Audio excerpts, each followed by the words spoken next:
right, here we have the Blackice BETA GAMMA from Nembrini Audio. Of course, this is a bass amp, and it's based on the Darkglass Alpha Omega 900.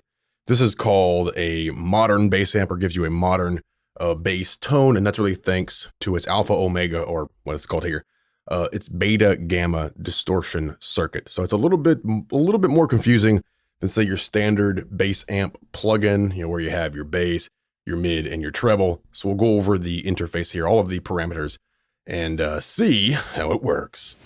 All right, so first up, we have a compressor built in here, and the compressor is going to compress whatever is coming from the blend knob. We'll get back to that in a minute. It's going to be very important. So if we go to something a little more dynamic, like down here,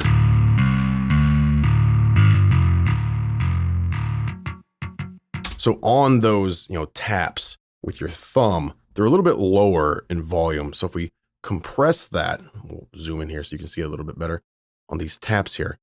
You can see how they're lower in level there. So let's go ahead and compress this here and just sort of level everything out.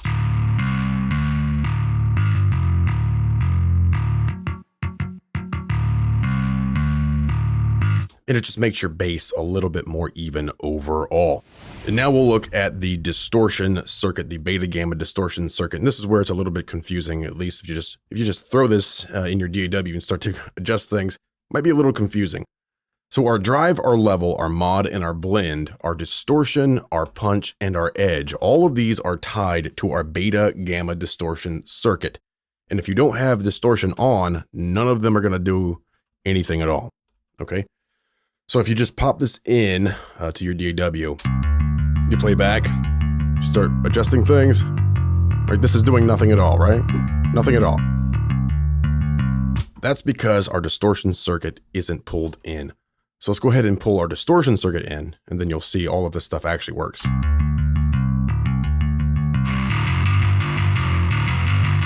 So now once our distortion circuit is in there, we have a drive, so the overall amount of drive and distortion for the distortion circuit there, and then the level, which of course is the overall level of that Beta Gamma distortion circuit. Now our blend is going to blend between the clean and the distortion there, so we can blend anywhere in between. I'll put this all the way over to distortion for now, and we'll take the drive down. All right, so you can up your drive here. And then you can also change the level of that circuit. So if I pull this all the way down with my blend all the way up, we're not getting anything at all, right? But if I take my blend over, of course, we're gonna still get the clean. So just understand, if your distortion circuit is on and your level is down, you're not gonna hear anything. If your distortion circuit is off, then your mod, your blend, your drive, your level, your edge, your punch, they won't do anything at all. Okay, so just sort of understand that, and you're pretty much good to go. So now let's move on to our mod. And this is our different kinds of distortion, the Beta or the Gamma or the Alpha and the Omega on the, of course, the amp they're modeling this off of. Now the Beta distortion is a little bit tighter, maybe more defined, and the Gamma is a bit more raw and brutal sounding. So again, we're blending this all the way into distortion so you can really hear the difference of these circuits here.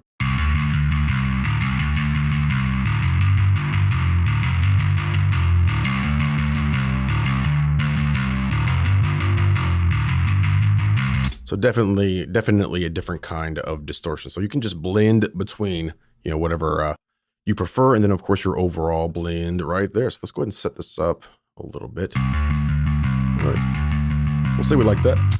Now we have our punch and our edge, and the punch is going to add a bit more fatness to the low end.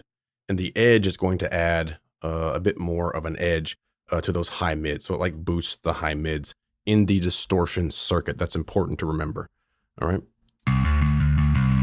So there's your punch, a little bit fatter, right? A little bit of a boost to the low end. Then the edge. You hear that definition now. All right.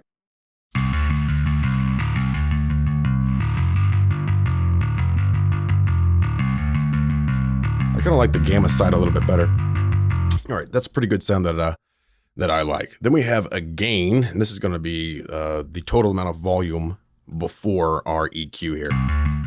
So nothing. You could of course drive it even harder and compensate with a master if you want more saturation. Just pull this down. I can double click, that sets it to the default. If I use my mouse scroll wheel, we can adjust this stuff with our mouse scroll wheel as well. Then we have a 6-band EQ. Our bottom band and our top band are shelving filters. The bottom band is centered around 80 Hertz. The top band here is centered around 5K. All right. So pull out low end, pull in low end. We can actually come over here and turn that off for now. So again, that's a shelving filter. Then we have our 4 bands in the middle. And of course, those are centered around 250. These are peaking or bell shape bands here. So 250, 500, 1.5K, and 3K. Might get a little woody, a little muddy down there, so I might want to pull that out. Again, double click will set you to sort of the default that these are set up for. 5 Hertz, 500 Hertz. 500 Hertz can be a unique area for bass. You might want to mess with that one. 1.5K can help bring in some more definition. I kind of like it for metal personally.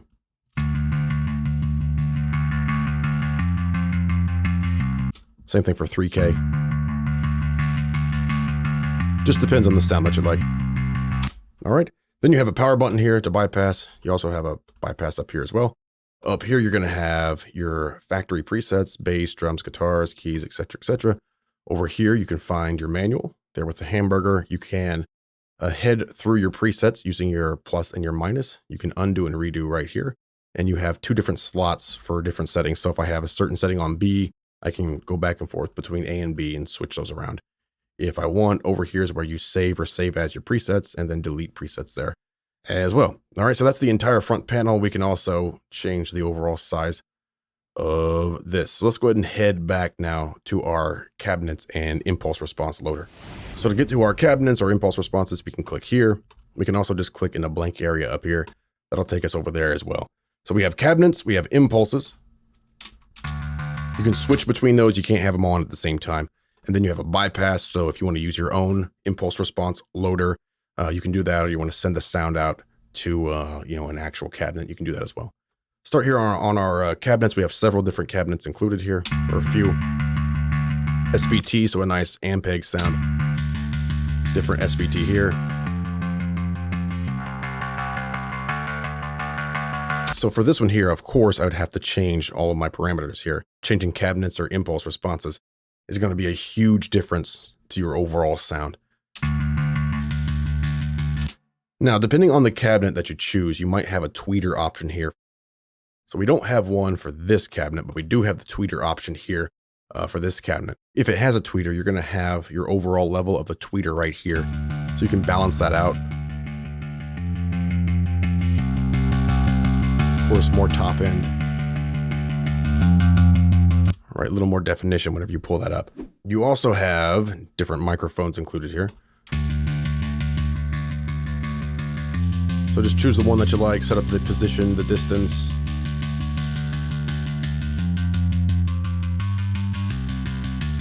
Then we also have a DI out. So for our tone control, we can make it darker or brighter. We also have a low cut and a high cut for that. And it can bring out more definition to your overall bass track. So just choose the sound that you like. You can dial out some low end on that, high end on that, get just the sound that you want. And over here in the mixer, we can balance all of this out between the mic and the DI there. Take this off of solo. Get a little more definition like that. Maybe cut out low end from that. So we have phase switches for each channel. Solos and mutes. We already mentioned the tweeter. Now we do have a desk compressor for our DI signal. You can tell when it's on, when it lights up. All right, then we have our ambience, which is sort of like the overall tone of the room, sort of like a reverb, right? So we have 3 different rooms to choose from: a studio, a garage, and a stage. We'll just solo this for now, pull it up. Like you're being on a stage there in a garage. The studio, of course, has the least amount of reverberations there, ambience. So just dial that into taste for a little more, a little more realism.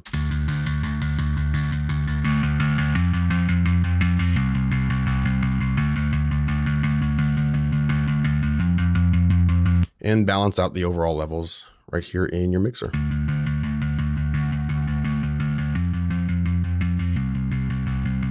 Okay, now as you can see, we can also adjust all of those parameters from this cabinet area as well. So you're not going to have to, switch back and forth just to make some adjustments. And built into this is a bass enhancer. This is based on actual hardware, so your bias is going to be the overall amount. The frequency is what it's centered around, and anything below that is sort of reduced overall. Not necessarily eliminated, but reduced. So we're going to center this around 41. I pull this up. Probably don't hear too much, but let's take this around 60. Now you're definitely going to hear that. So of course the amount there, take it all the way up to say 200. So whatever you like, whatever frequency you want to center around for your low end, you can add more low end with your bass enhancer built in here. Double click, puts me around 60, which is about where I want to be here. Just a bit in there. Of course, it depends on your cabinet. This cabinet might not need nearly as much. And another thing you can do is you can pull out the low end on your EQ and then add it back in with your bass enhancer for a different kind of low end.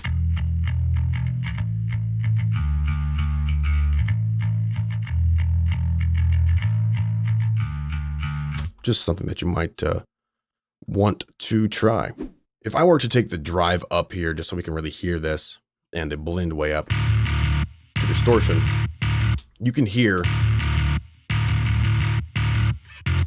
that string noise in between these sections. You can hear the amp noise in between that. So we're going to use our noise gate to dial that out. The threshold is when it kicks in, so just dial that in, and then the range is how much it's going to pull out. You can move it down here a little bit, and that's just going to dim in between those spaces, whereas over here will completely eliminate it. All right, make sure you turn it on, of course.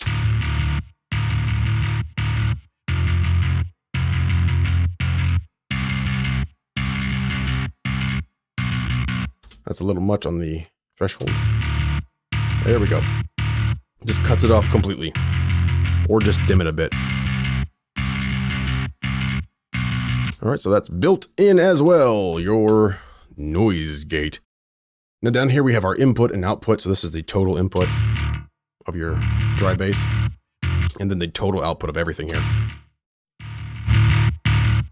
Now the master output, keep in mind, this is the output of the overall amp before the recording chain. So you can, drive the master more, pull down the output here, whatever you prefer to do for your overall sound. Now the fix on the input allows you to set the perfect input for, whenever you're playing your bass guitar in.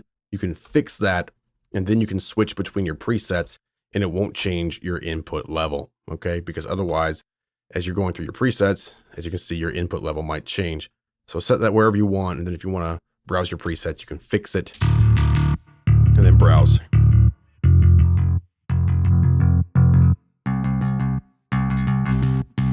Okay, so that is all of the controls here on the cabinets page. Now we also have the impulses page here.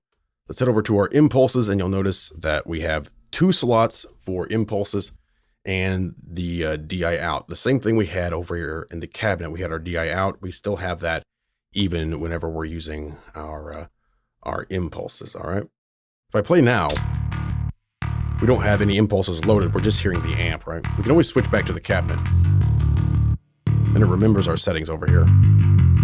So to load an impulse, we can go to load, and we can navigate to any directory that we want on our computer. We can go to the browser, and we can go to the factory over here. So we do have some factory impulse responses included here. So I can load something up here, maybe an SVT. Of course, you might have to compensate things here. That one sounds pretty good. If I want to empty that slot, I can just choose empty. Of course, that gets rid of it. Go to the other one here, over to the browser or to load. If I want to actually navigate to where I have a bunch of impulse responses, I can always navigate over there. So I have a bunch of impulse responses over here. We'll pop in here. We can choose an individual. Let me solo that. All right. I can go to browse over here and then again, head to whatever the location happens to be. We'll pop in here and then I'll find some, say, SVTs, or what do we have here? Here we go, SVT 8x10. And we'll say the SM7 mic. We'll open the entire folder. And now we have that entire folder over here. So I can solo that. Listen to the different ones. Sounds good. Take this off a solo. I can change the level of each of these, of course. As long as you have like a stereo track, we could pan these. See the overall balance right here, of course. Double click to set that to the defaults. Turn off the browser. You can see the overall IR right there. Phase, solo, and mute for each of those as well. And then, of course, that DI out, as we've already looked at over here on the cabinet side. So dial that into taste as well. Your low cut, your tone control, your high cuts right here, your desk comp right there.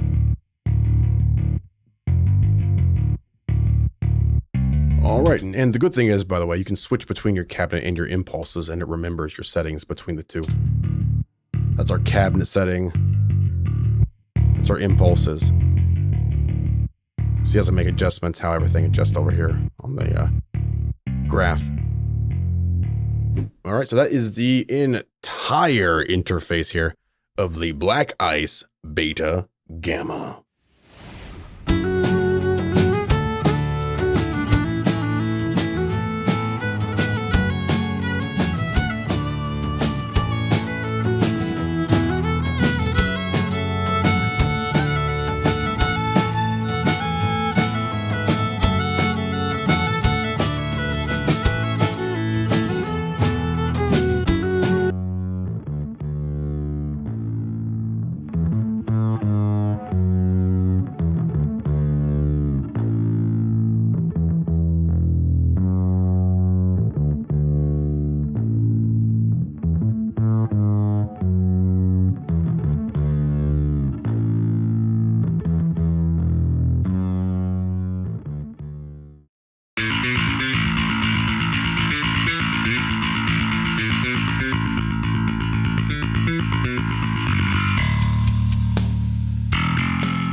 All right, so that is the Blackice Beta Gamma from Nembrini Audio. If you want to pick it up for yourself, just head right over here. Go ahead and pick it up, download the installer there, or download the demo and try it out. Hear more samples over here as well. All right. So that, again, is the Blackice Beta Gamma bass amp from Nembrini Audio.